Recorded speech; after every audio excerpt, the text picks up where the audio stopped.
do you want to introduce?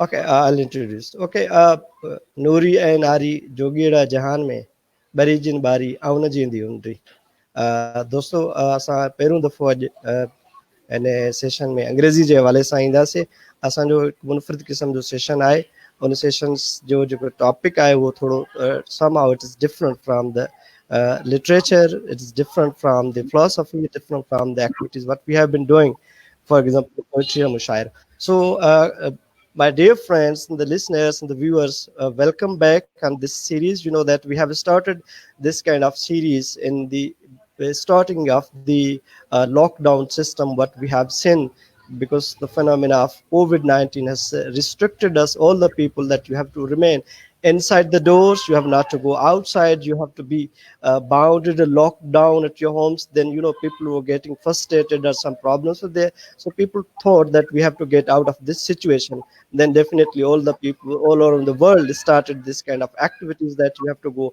online, taking the support of internet, taking the support of connectivity of the global village. In the true sense, we have come to get this thing. So in that situation of the COVID-19, we have started this series of the online sessions. With the first time I've conducted, that the poetry session at the Sindhi Mushaira. All over the world, poets have joined us. Afterwards, we have continued this in the literary sense, in the sense of philosophical understanding, in the sense of some other identity crisis in Pakistan or some other piece. So very well-known speakers we have called here, and you have listened them in Urdu, in Sindhi, and now we are in English. You know that that's a wonderful session. You will enjoy to know these things. So our speaker is very unique today. That she is youngest ever speaker of our series of the online sessions and the philosophy, that the philosophy of veganism. That's a wonderful, a new kind of idea. Maybe many of the people in the Sindh and many people in the country may not be well aware of the context of this session, that what is it about actually. But the veganism is something that's very different and very eco-friendly concept, the perception that we have not to consider ourselves that we are only thing, we are only the living entities in the world, but there are so many other things, that they have the perception, they have the ideas, they have the feelings, that animals are that have the right, that they have to live their life at the fullest, not we have to be only consumers of these things, that what we are producing, we are eating, the dietary system or something else. So veganism not something that's we have to go for the only dietary for only something else, but this is the lifestyle that we have to accept this veganism, and we have to take care of the environment along with the animal rights. They have the rights on us that they are living there. So there are so many things that we can consider.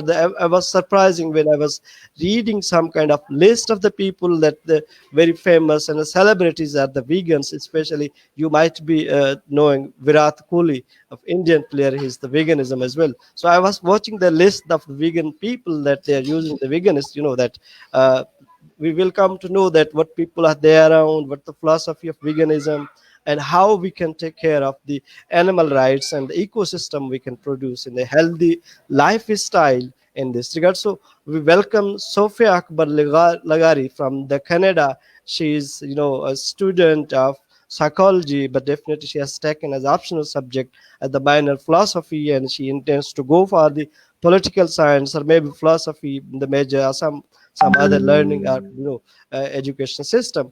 So she is still to striving for that. She's vocalist of veganist at the herbivores, that we have to talk about this thing, and definitely she will enlighten us that what is the veganism and why should we adopt this kind of lifestyle, what are the benefits of veganism. Certain issues will be discussed, and we'll welcome your questions, your comments, your understandings, and what way you have to give input or output of your learning, definitely. So we welcome Sophia. Adi, you are being youngest ever speaker of our session, and you are talking on the new, the very novel kind of idea that the philosophy of veganism is there.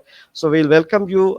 We have given you introduction. If you feel that there's a need of giving your own introduction somehow more about that, about your studies, about your lifestyle in Canada, and then you come to know, come to describe or enlighten us about the veganism, that what is veganism, and what is this the philosophy actually. So it is up to you now. Sophia, go ahead. Yeah, so you said that veganism is a fairly new idea, but that isn't true, right? You can see vegetarians and vegans a very long time ago. The reason that it's not as much vegetarian anymore, it's vegan, is because in the olden days, dairy and eggs, they didn't have the impact on the world that it does now. Factory farming is the leading cause of environmental damage, takes up 70% of our world's land, it and the world's crops. There's people starving. All the crops that we use to feed the animals that simply just go to the US, we could use to end world hunger, right? And all the water and everything that it takes to produce dairy and eggs. And because of our growing population, we've had to stop eating that because we can't sustain. So veganism isn't really a fairly new idea, right? We can see from a long time ago in different cultures and different religions that a no harm kind of rule has been applied, no killing, that we cannot kill other beings, we cannot pay other people to kill other beings, because either way, it's immoral. Now, I can start off with the main thing of we actually don't need meat. And that's one of the biggest lies that we are told, especially growing up by the meat and dairy industries, that we need this to grow up. We give our children milk, even though milk is terrible for your bones. We don't understand the impact that milk actually has on kids and their hormones, right? There, it's given to a little calf to make it into a 400-pound beast, right? We're human beings. It's crazy that we're taught to drink another species' milk. But yeah, so for meat, we actually don't need it. For example, I can talk about our intestinal tracts and compare it to a carnivore's or an omnivore's intestinal tracts, and I'll compare it to an herbivore's, because if you see, every single carnivore has very short intestinal tracts, and this is so that the meat can pass quickly without causing illness or rot. Um, and they also eat meat raw. And then you go to an omnivore's, and it's slightly longer, but it's still relatively short.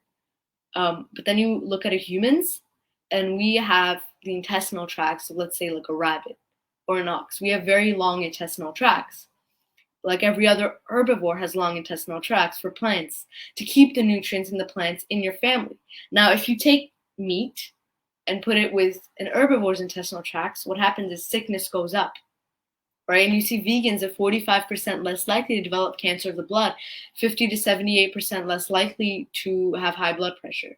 Oh, of developing type 2 diabetes, 75% less likely of developing high blood pressure, 12% less likely to develop cancer at all, right? They live 6 to 9 years longer as well. So, one of the biggest lies that we've been told growing up is that we need meat, and that's simply, for our biology, it isn't true. And I think it's obvious when you just look at it. When you go to a grocery store, you see meat, it's all wrapped up, right? We didn't have to kill that being, right? We had nothing to do with that life of that being. And I don't know how people can say, it's part of the food chain, or that, lions eat meat, because human beings, we're held at, I think we can agree, we're held at a significantly different standard that we hold lions, right? You can't go to court and kill your child and be like, Your Honor, a lion eats its children. No, right? We as human beings, we have a very different standard. We're not like other animals. So when they say, it's part of the food chain, number one, biologically, that makes no sense. Number two, let's say biologically we can have meat.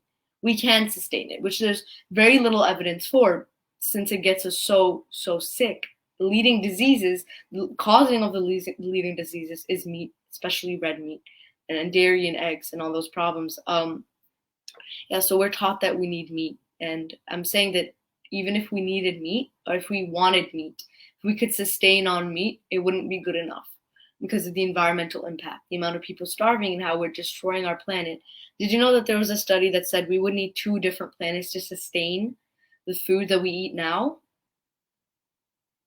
Yeah. So then there's also eggs that I like to talk about, what an egg is, and the how we actually do for eggs. So eggs is basically, it comes once a month naturally for chicken, maybe a little more. And this is actually part of a chicken's menstrual cycle. And they get it around once a month, right? Like most women in all species kind of do. But what we do is we tend to give them drugs, and they'll get it like 365 days. So that's per day. And I think we could both agree that